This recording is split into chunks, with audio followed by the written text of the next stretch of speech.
weddings or any auspicious activities, generally we follow a muhurta, a time period that is auspicious or inauspicious depending on what one is doing. So he said that Ravana carried Sita away during the muhurta called Vinda. And Vinda is an inauspicious time for doing the kind of activity he has done. And the consequence is that whatever Ravana has kidnapped or whatever a person has lost during the Vinda Muhurta comes back to him. And a person who steals during that time, not only that thing goes back away from him, but everything that is in their possession also gets destroyed. So please be confident that Sita will come back to you because Ravana did not pick the right time. So question is, Ravana is a Brahmana. His father is a great Brahmana, Vishrava. His grandfather is even a greater Brahmana, Pulastya Muni, who's a son of Lord Brahma. So Ravana knows good time, bad time, auspicious, inauspicious, everything he knows. So how is it that at the time of kidnapping Sita, he didn't, he made this mistake? The answer is that because he was covered with lust to such a degree when he saw Sita Devi's form, that he wanted to possess her, that his intelligence did not work.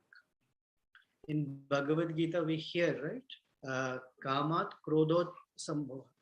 Krodhat bhavati sammoha, sammohat smriti vibhrama, smriti bhramshad buddhinasha. Right? All coming from kama to the point that one's intelligence is destroyed. Intelligence means an ability to distinguish what's the right thing to do and what's the wrong thing that one should avoid. That goes away for a person.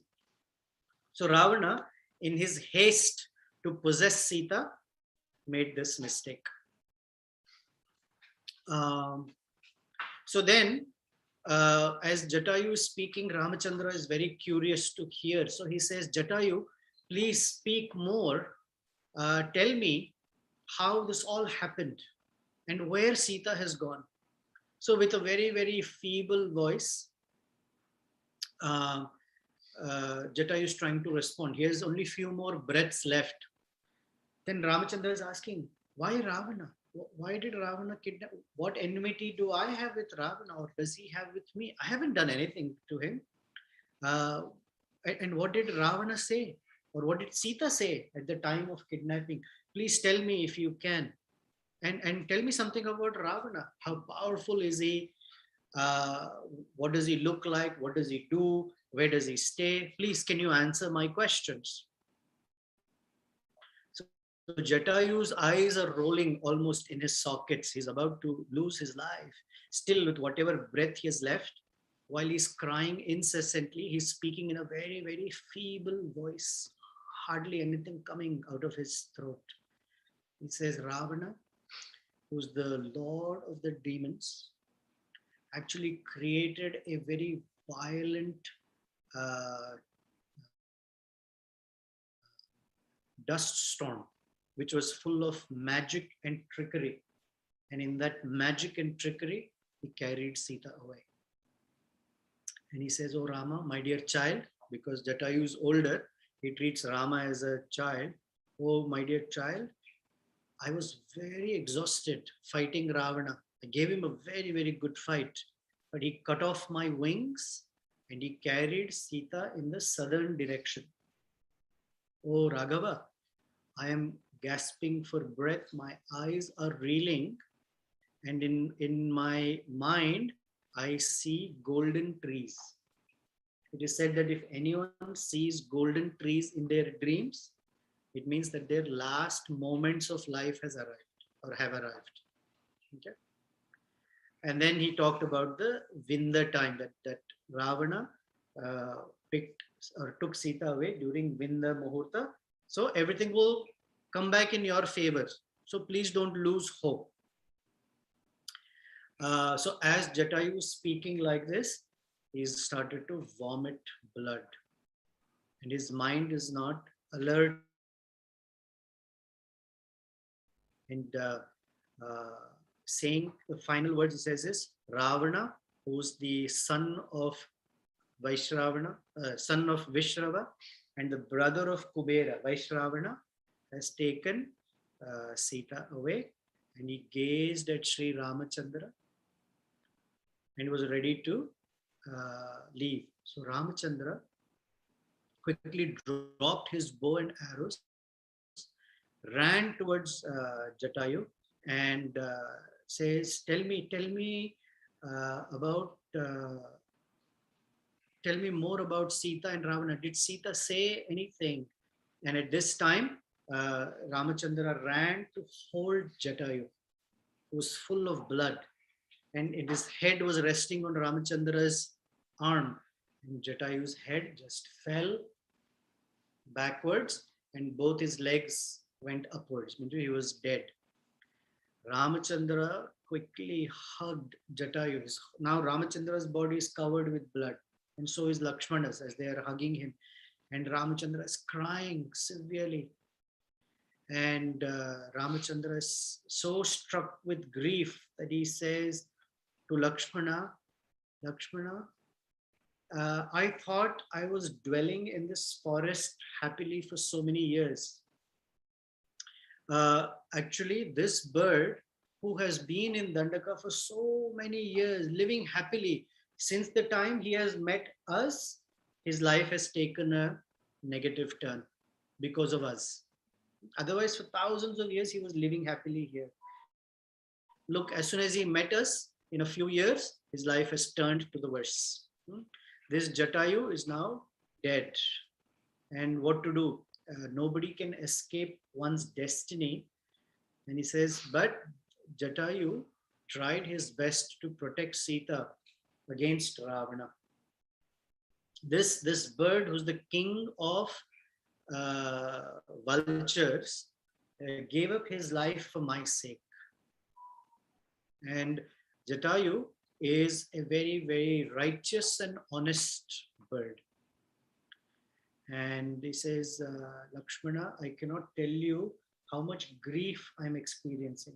In fact, the grief I'm experiencing on Jatayu's death is more than the grief of being separated from Sita.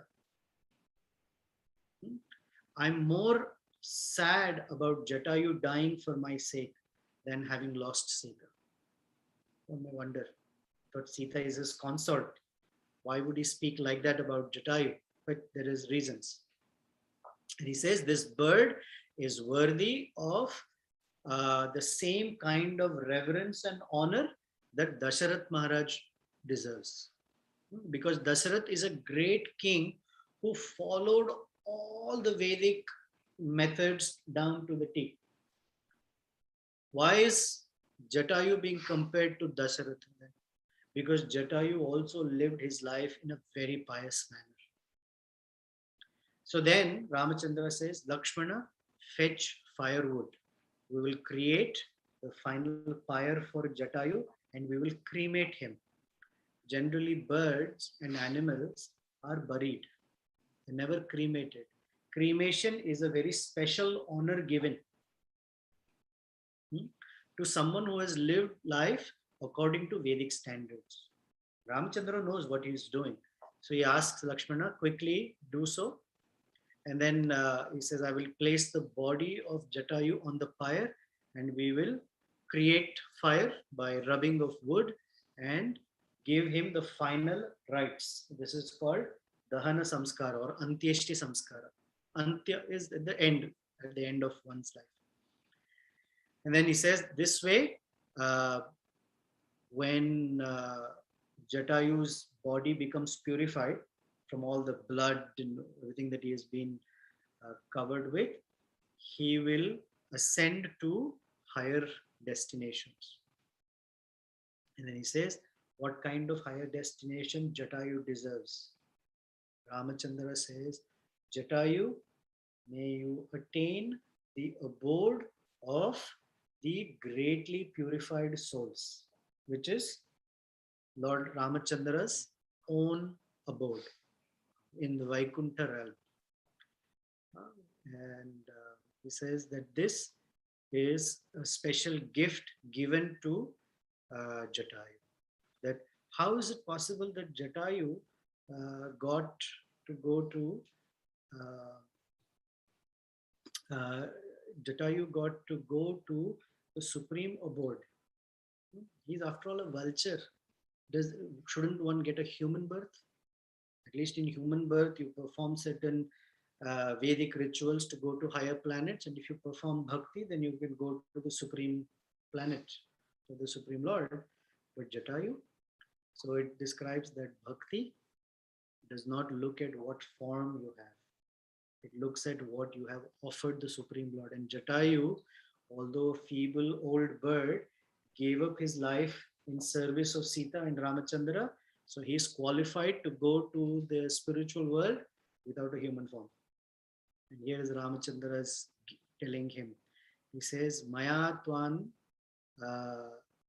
Maya Tvam Samugyataha Gacha Loka Anuttamam.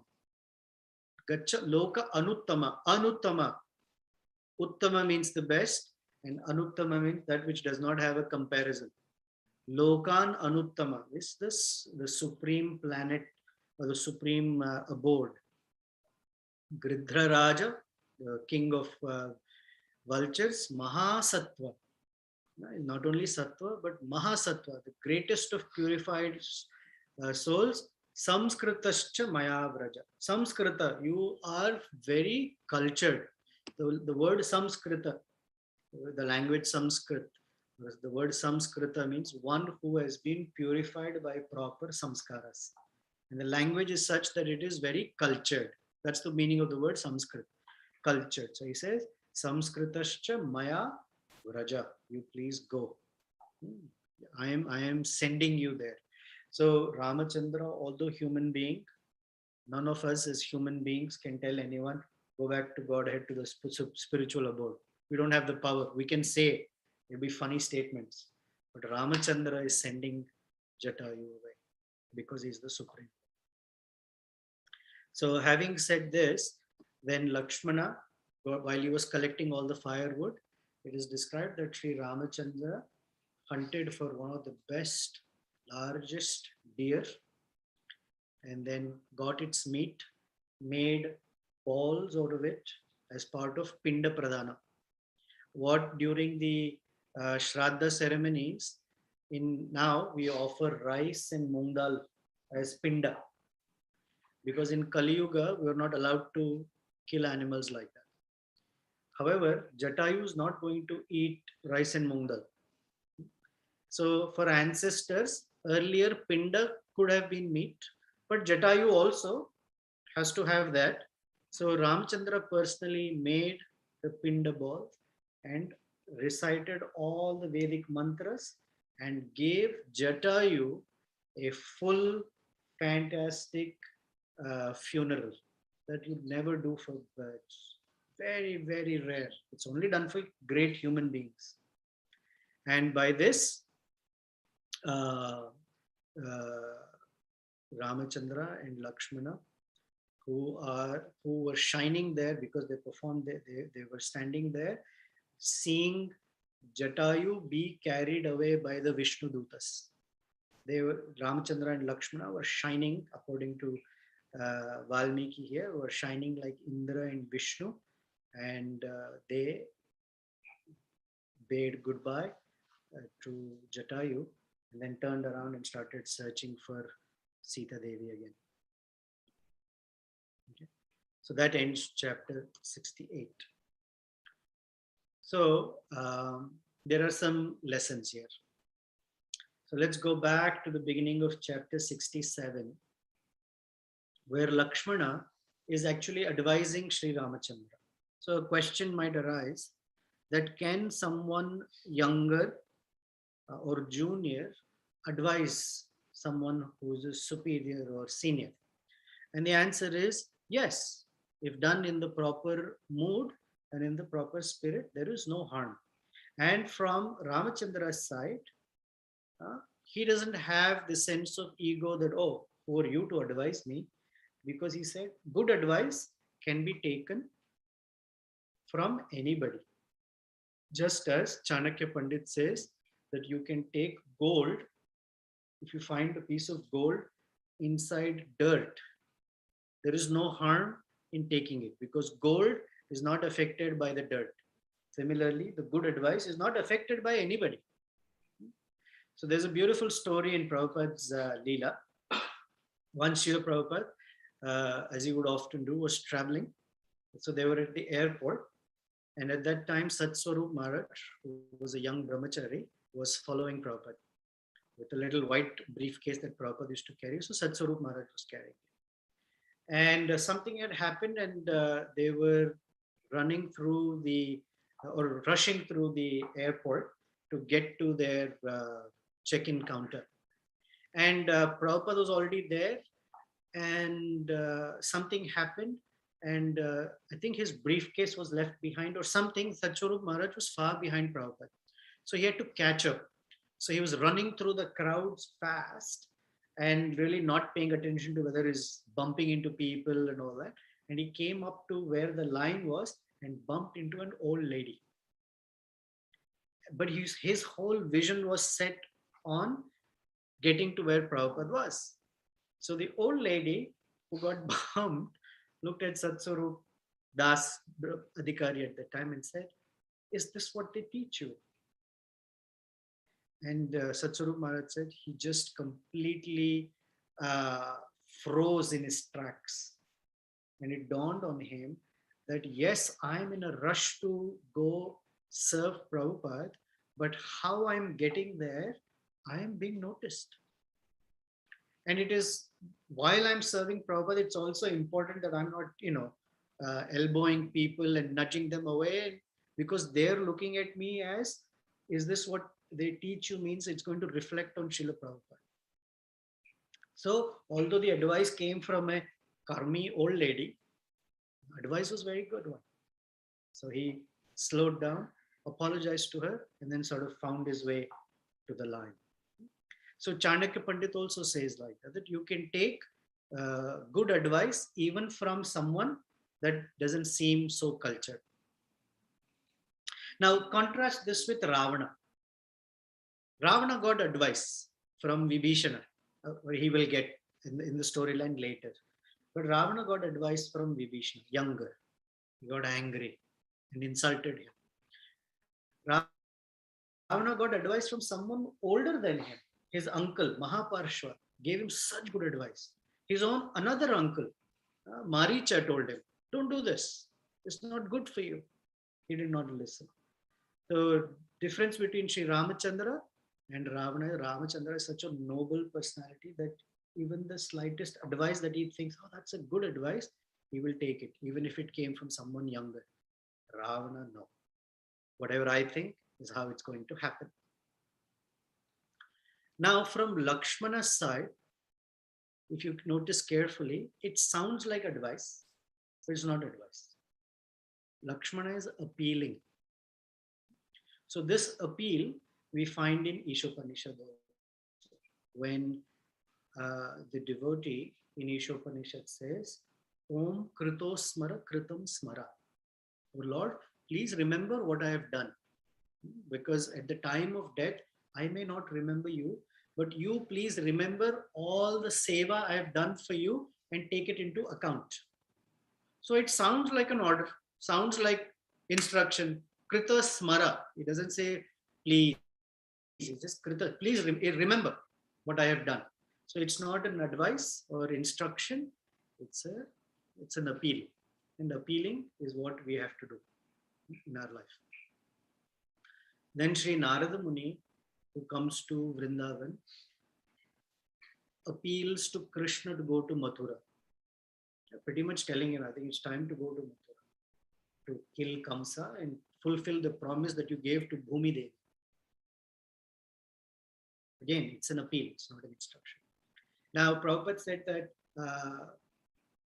when a master and servant have a very good service relationship, it is oftentimes that the master confides in his servant. And the example you would give is some guy would be a very rich industrialist but he confides some things that are in his mind and he's worrying about to his driver.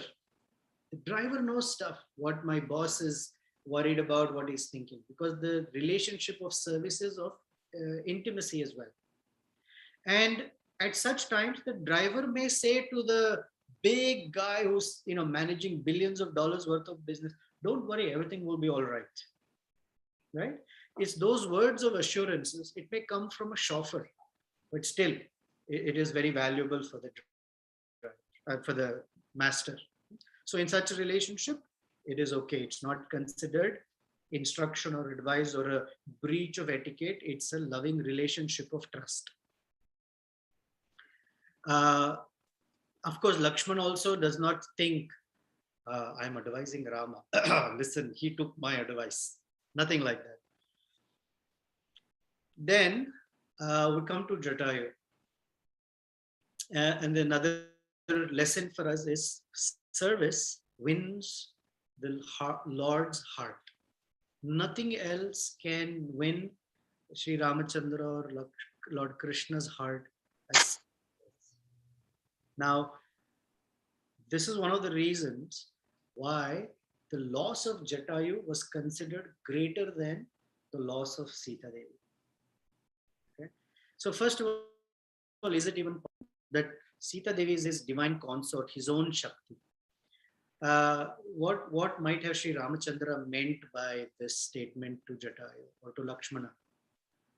So the meaning is that Ramachandra is saying that my own pain is less than the pain my devotee experiences. When my devotee is going through some difficulty, I consider their pain to be a greater pain for me than my own situation. So when my devotee suffers, I suffer more. Of course, we shouldn't take it in a mundane sense that the Supreme Lord suffers. It means out of love, his sense is such that when he sees a devotee suffering, he feels very strongly as well. And his empathy and compassion are not comparable. He always puts others before him. That's a statement we learned in the Balakanda, where Ramachandra says that he puts others ahead of himself. Another is that Ramachandra knows that Sita is like fire, and nothing can happen to fire. Everything that comes in contact with fire burns, but nothing happens to fire itself. Here, Vatsalya Bhav is very strong, right? Vatsalya means parental affection. Now, this parental affection is from both sides. The Supreme Lord is called Bhakta Vatsala. All living beings are his children. In this particular case, Jatayu is like his father. So Ramachandra's Vatsalya is that of a son. He's feeling the loss because when Dasharatha died, Ramachandra was not there. And now when Jatayu has died, he feels, I missed serving my father. Jatayu is a father figure for me. And so his Vatsalya, either he is the father for all living beings or acting as a son for Jatayu, is very, very high and strong for him. And that too for a vulture. So technically lower animals, so this is a commentator by a commentary called Tilaka. It's called Vijay Tilaka. That's the name of the commentary. He says that lower animals are not entitled to doing spiritual sacrifices. Only a human being can do. And that too, human being, technically speaking, a human being who has gone through the Upanayana can perform a yajna, otherwise cannot. Then what to speak of Jatayu? Jatayu getting a grand funeral and not a burial. So yet Ramachandra granted Jatayu the spiritual world that is achieved by persons who perform perfect bhakti. So this commentator says, quoting Padma Purana, that although Jatayu was a bird, the burning of Jatayu's body, out of the friendship that Ramachandra has, is permissible as given by Padma Purana. Now, the interesting thing is, Jatayu got such a grand funeral and the spiritual world when he failed in his service. He was supposed to protect Sita. He gave a good fight to Ravana, but he failed. So one may consider, hey, what if I fail in my service? Yet, Jatayu went. So the question is, what to speak of someone who succeeds in their service?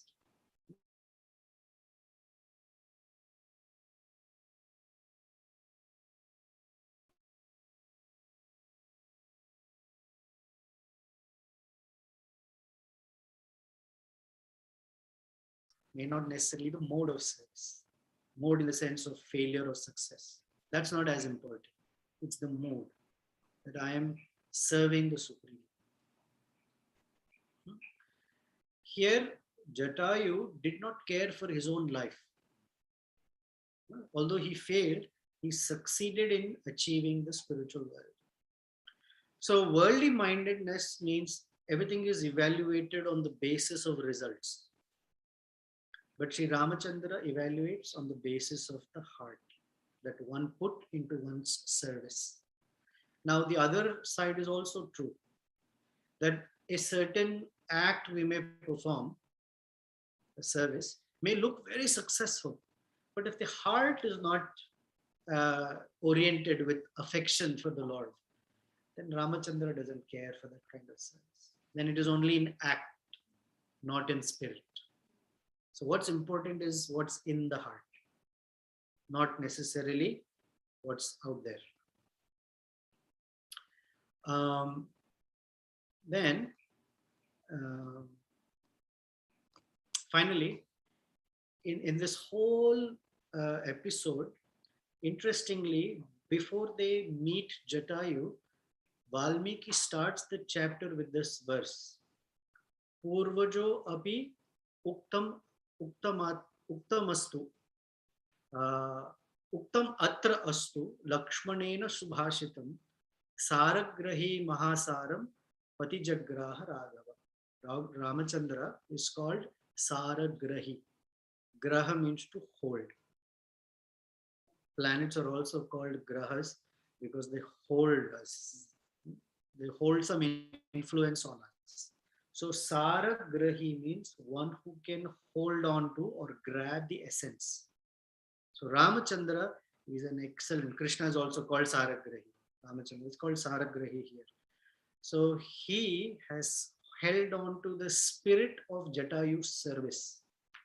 So the entire chapter leading up to Jatayu, we have to start because we have to move with Ramachandra being a Saragrahi. Therefore, even when Lakshmana advised, he only took the essence that yes, it's good advice.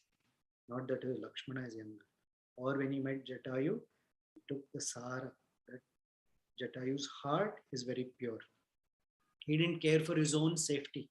Generally, it is said that a person can go up to a point of serving where their own life is not threatened.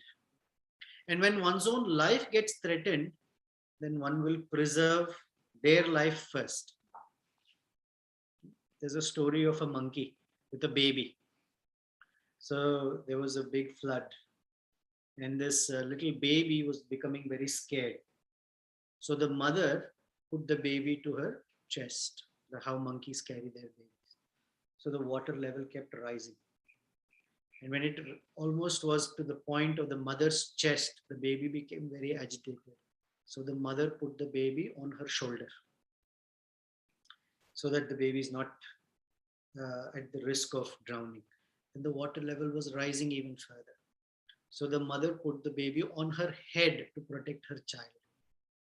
Then the water came right above the mother monkey's nose. And at this point, she dropped the baby and jumped to a branch to save herself. The point is that everyone to some degree will come to a point where their own life up to that point, and then they have to preserve their own life. Now, anyone who doesn't care for their own life and risks it for someone else is very great, is very uncommon as well. Now, what to speak of someone who doesn't care for their life to serve the Supreme Lord? Then those persons, whether they are in an elephant body, cat, donkey, vulture, doesn't matter. The Supreme Lord will open the door of the ultimate abode to send them there. So that is a lesson for us as an inspiration in what we have read today.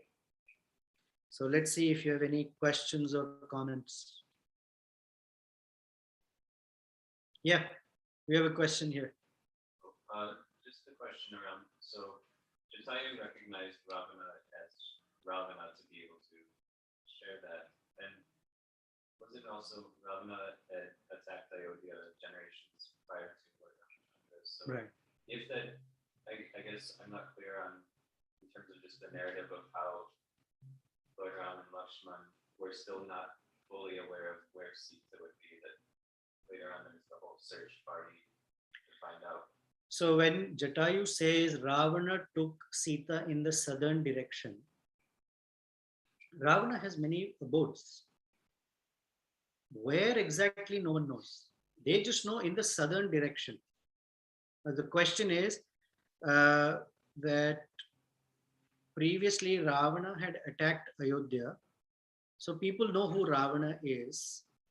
So how is it within the narrative that Ramachandra and Lakshmana still don't know uh, Ravana and where his residence is and where he might be? Up until this point, they're not fully clear it is Ravana.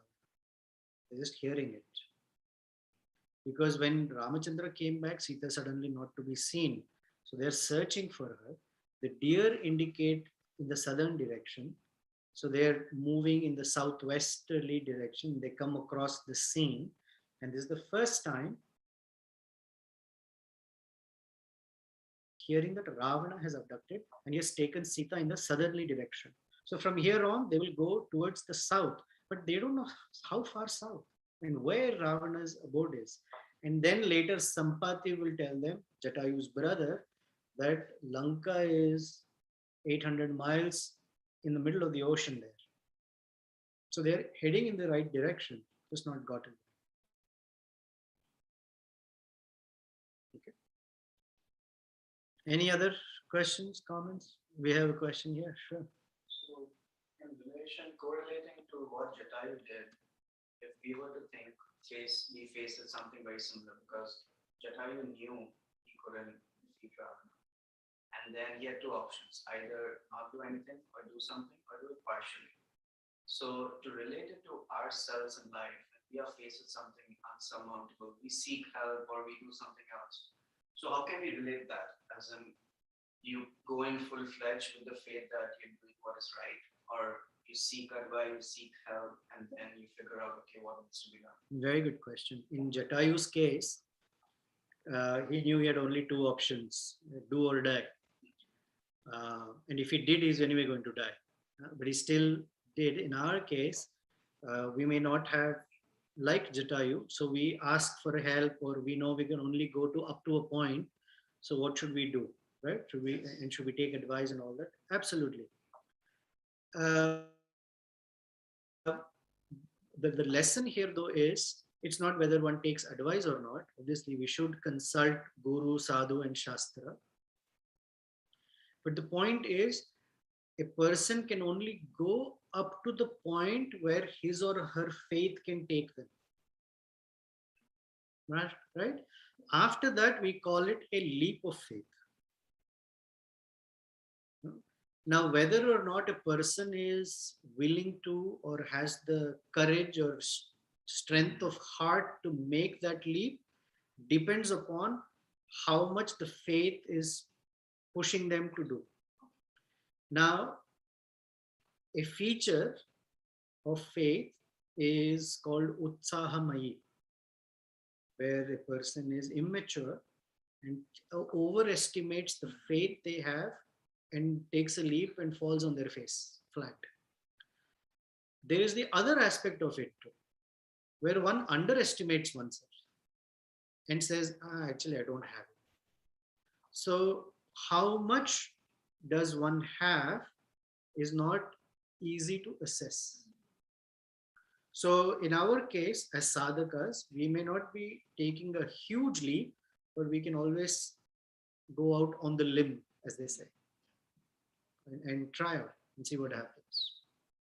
And when we feel the Lord's and the devotees' help and support, then it makes it easier to take a bigger step or a next step. So that is in our case assessed. Our intelligence should be active to tell us this is too big for you, or you can. And therefore we need to consult to say how much or how less or how more. All right, anything else online?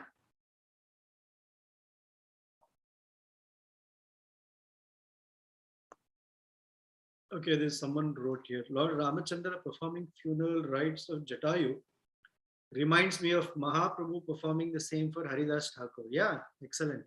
How the Lord is very eager to reciprocate with his devotees' love is really inconceivable. Yeah, good one.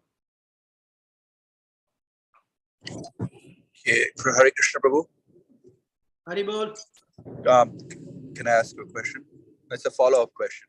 Yeah. So the faith, overestimation and underestimation of the faith, they're the two different. It's a very extreme concept where a person underestimates his faith and the other person overestimates his faith. Now, so what's the role of Sadhu, Guru, and Shastra in this? Because even after hearing Sadhu, Guru, and Shastra, one is in the underestimation faith or overestimation faith, then how can we decide what's right and what's wrong? Right, excellent point. So let's take it further. Let's say someone underestimates what they can do for the Supreme Lord or the Supreme couple. When they underestimate, then they lose that opportunity. And they have to wait for the next opportunity to come. Right? If they overestimate, then they have a great lesson to learn from it. So regardless, one is not at any loss. It's just what lesson one gets from it. And when one overestimates, one understands that I have bitten more than I can chew and I can handle. So one gets some learning from it. Either way, there is some lesson in learning. Now, even if one takes on the opportunity, whatever that is, and maybe a little bigger than one can handle, it makes a person really call out and appeal for help. And it is what the Lord is waiting to see, some appeal for help.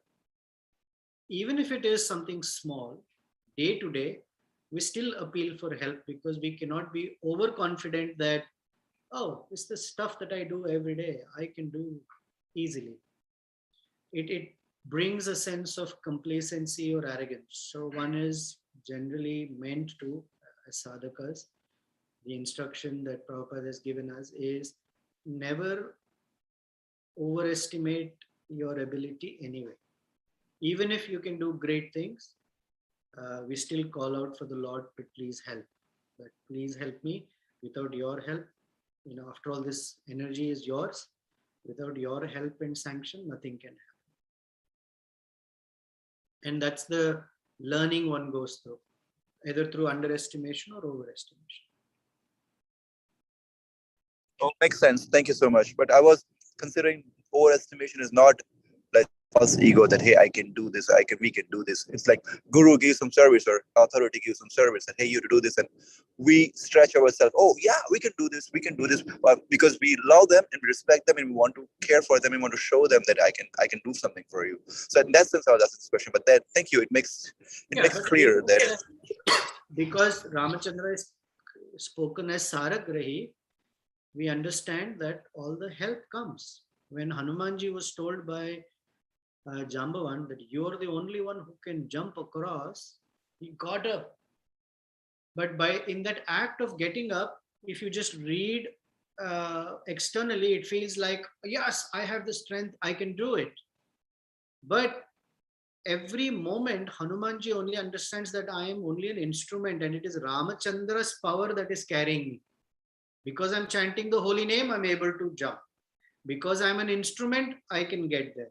Because Sita has given me blessings, I can come back. Because it is Sita Devi's blessings and Ramachandra's blessings that although my tail was on fire, I did not get burnt. He never loses that focus that it is the grace of Sita and Ramachandra that is making me do what I am doing. Although I otherwise also have great strength, but there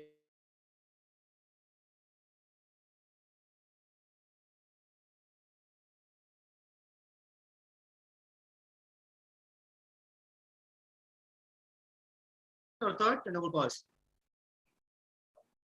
Makes sense. Thank you.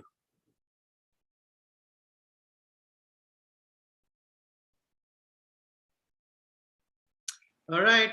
See you next week. Hare Krishna. Srila Prabhupada ki